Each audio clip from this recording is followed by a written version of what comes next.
And, of course, the dance takeover. He's brought it onto the airwaves now, all over the fields. His viral moves blowing up social media over the weekend, too, with the supporters and athletes getting in on the action. We've been talking about this cultural shift that's going on in this country. I mentioned it right before the election and certainly in the days afterwards, where something was different this time around with Donald Trump running for president this third time. Not just the polls, not just the economy, not just the numbers and all that stuff, but no, there was a cultural shift where high-profile individuals, athletes, celebrities, musicians, as well as so many young people on college campuses, they were openly, proudly shouting their support for Donald Trump without any added stigma that used to sit there. Like in 2016, there was a silent Trump vote out there that didn't show up in the polls and didn't show up other than at rallies. And it surprised everybody, right? Because if you openly said that you supported Donald Trump, well, you were stigmatized, you were attacked, you were censored, you were canceled, right? And now, 8 years later, at the 2024 election, everything shifted and everything changed. And suddenly people were openly saying, yeah, I'm voting for Trump. What are you going to do about it? Leave me alone. You do your thing. I'll do my thing. And well, that whole thing sort of reached a pinnacle this weekend in particular. And it played itself out in professional sports on the NFL football field and in Madison Square Garden in the octagon cage that is UFC. Take a look at what happened in Madison Square Garden and over the weekend as Trump mania took off. And, of course, the dance takeover by Courier Trump. He's brought it onto the airwaves now, all over the fields. His viral moves blowing up social media over the weekend, too, with the supporters and athletes getting in on the action. For a second there, I thought Melania was going to do it. That would have been great, too. The president-elect's War Room account has posted this. The Trump dance is everywhere. Plus, Axios with the headline, Secret Trump Voters Have a Post-Election Coming Out Party. Quote, they're donning MAGA hats in cafes, celebrating on social media, and flying Trump flags.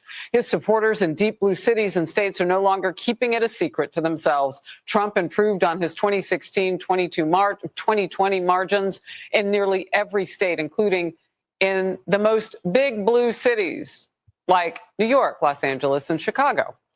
Many Trump voters in those cities saw his victory as validation and are acting accordingly. All of that a quote.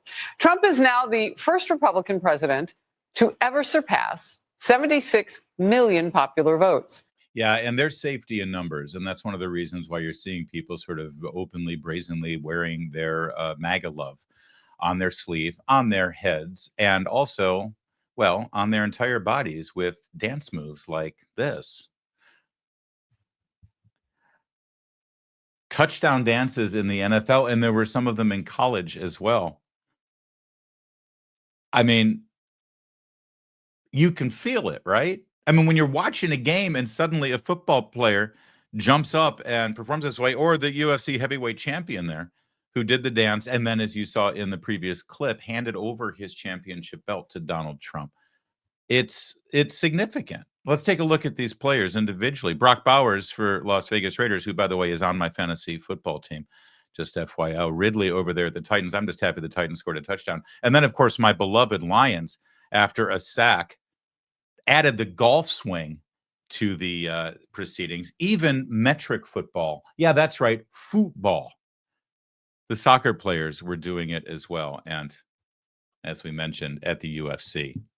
It's so iconic, and then he points right at Trump. It's it matters. It matters. I know it seems trivial, but as Andrew Breitbart always used to say, politics is downstream from culture, right? Oh, hang on. What happened to our video there? Politics is downstream from culture.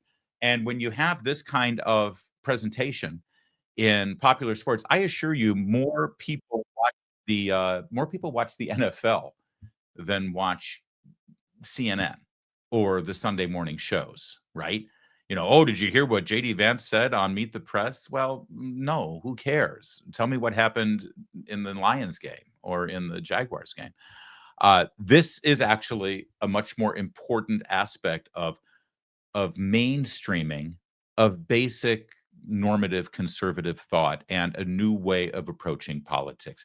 And part of the way they get you, part of the way they keep us having these safety in numbers is to demonize our ideas, to demonize our leaders. I mention all the time that, yes, they went after Trump, but, they called Romney Hitler. They called Romney racist. They called Romney sexist. They said the same thing about George W. Bush. Google George W. Bush Hitler. You'll see all these pictures of him dressed as Hitler with an Adolf Hitler mustache. And the Cheneys, let's not forget, were also Darth Vader and Hitler back then. My entire adult lifetime, any Republican candidate who is a threat to Democrats in this town have been deemed fascists, and they try and go out of their way to try to make them toxic, so that you will not publicly proclaim your fealty for them or say, yeah, this is who I'm voting for. So you won't put the bumper. How many people would say, yeah, I'd put the bumper sticker on my car, but I don't want my car to get keyed, right? The other cars don't get keyed.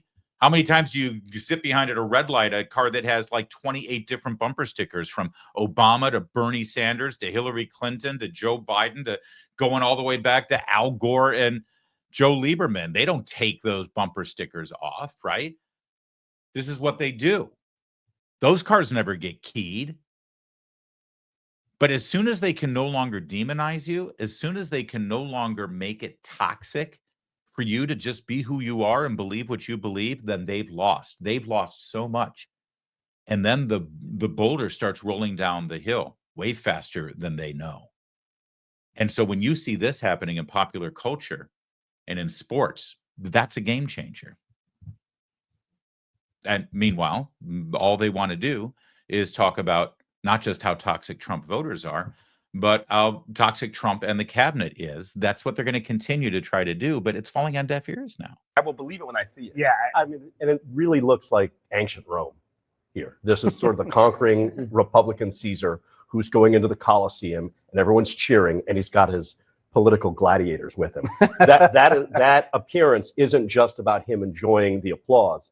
He's sending a message to the Senate. For sure. Like, Yeah. not only are you entertained, but these are my people, and are you willing to fight? Because here's who I have. And are any of us surprised by this? I feel like Yeah. for anybody who has been covering Trump's campaign or his movement the past few years, these picks, sure, they're raising eyebrows, to say the least, but A familiar character. yes, exactly. They've been with him at all these rallies. They've played a key role in where he's at now. Yeah, I do like the idea that this is Caesar returning to the Colosseum, the conquering hero with his gladiators. Yes. Is that supposed to be a bad thing? Is that supposed to be a surprising thing? Is that supposed to be a thing that we don't approve of? Because you make it sound pretty cool. Also, afterwards at a press conference, one of the fighters was asked about all the Trump mania at UFC. So what is it like for you to fight in front of the president? And like, why do you think so many fighters like try to go up to him and talk to him like after fights? He's just the man, like he just has that crazy aura, and everybody wants to be around him. He's just so charismatic and dynamic. And for me, I'll say the craziest part is it's just becoming normal. It's just becoming like my life, and been able to spend a lot of time with him, which I'm really, really grateful for. Just to I grew up in a small town, and to be around somebody like that is just amazing. And so for him to come watch my fight, I was able to see him on his way out as well, talk to him for another second, is just something I'm really, really appreciative of. There's another thing that is a through line here with these UFC fighters and with NFL players. If you've ever been around a football player at the college level or certainly at the pro level, you recognize the kind of hard work they put into their job. These guys, and there's no excuses on the football field.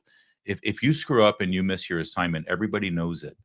Right. And there's no excuses and there's no finger pointing. Same with UFC. I mean, they're literally out there wearing basically hardly any clothes. And you either win or you lose. You either worked your ass off or you didn't. You either know what you're doing or you don't. There's no excuses. There's no participation trophies. And if you get injured in the NFL or in UFC, you figure out a way to get back up on your feet and fight another day. Never underestimate the power of that assassination attempt. The power of that imagery of Donald Trump jumping up on his feet with blood spattered across his face, not knowing if there was still a threat and not caring, wanting to make sure that everyone in the country and around the world knew that they didn't get him and that he was not done and he was not scared and he would not stop and he would continue to what? Fight. And he rallied everyone else to do the same. I bet with a lot of these young men, that's exactly where it turned for them. Dude, if he can literally take a bullet and get up and fight, then the least I can do is stand up and say, yeah, I'm with him because he's better. He's the better candidate. He's got better ideas. And yeah, you're not going to intimidate me or bully me out of saying so. Dana White, head of the UFC, asked about it at the press conference as well. Well, if you saw the election, the entire country relates with Trump right now. Won all the swing states. The only states she won were the ones that you didn't need ID to vote in. It would have been interesting if you needed ID, how that would have played out too. I think that I think the whole country, it feels like somebody hit the reset button. Everything feels and yeah, somebody hit the reset button is a good way to put it. And think about the remarkable nature of this, that Donald Trump just won this sweeping election, won every single battleground state, more electoral college votes than I think a Republican president since 1988, won the popular vote. Not that that matters, but apparently we're told all the time that it does matter. Grew in every metric and got more votes than a Republican president in the history of this country. And yet the head of the UFC actually has to answer a question at the press conference after the fight saying, so, are you okay with Trump being there? Why are you guys embracing Trump? And he's like, the country has embraced Trump. Frankly, it's bad business if you don't. The better question is, why is he still verboten in other areas of our culture? Why does UFC stand alone? One wonders what the networks in the NFL are going to say to the players during the week this week before next weekend's games, whether there's going to be some sort of mandate. Hey, cut down on the Trump dances, all right? You wonder if that's what they're going to do. I can just tell you, I think it's an amazing thing to see. If you support Donald Trump, it's something that you can get excited about when you're watching sports and you suddenly see this pop up. But even if you don't listen, I understand if you hate Trump. I mean, I don't understand why you hate. But I understand that if you have been fed all the lies about Donald Trump, to see people jumping up and openly proclaiming their love and support for him might be jarring to you. And if it is, let me just say, welcome to the world that we've all been living in for the last 30 or 40 years, because we didn't understand it with Obama. We certainly didn't understand it with Biden and Kamala. We didn't even understand it with Bill Clinton. And yet there they were at the Oscars, on Saturday Night Live, on late night television shows and comedy shows, at the Grammys, at the Emmys, in regular storylines on sitcoms, constantly inundating us with Republicans are stupid and Neanderthal, and oh, these Democrats are wonderful and enlightened and brilliant and fun, and we love them. That's what we've seen every single day of our lives in the pop culture and in sports. And it's relentless, and it's hard to deal with. So maybe now you can take a moment, feel what we've been feeling, and maybe understand how it's a little jarring to be on that end of it. And one other note, say what you will about the NFL, but boy, we've come a long way from 5 years ago, high-profile players taking a knee and disrespecting the American flag and our country and our military and law enforcement. And now 5 years later, you score a touchdown.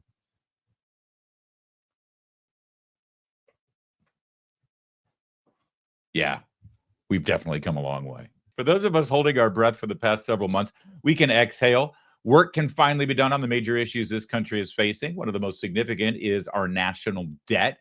Fact is, our nation is broke, and that debt is a house of cards that can't quickly be dismantled. So the strategy remains the same. Diversify your savings. A lot of things are out of your control, even out of Trump's control. It's important to have a safe haven for your savings. Control what you can control, your money. Birch Gold Group, they can help you. They'll help you convert an IRA or 401k that you already have into an IRA in physical gold. And the best news is, it doesn't cost you a penny out of pocket. Text Larry to 989898. Get a free info kit on gold.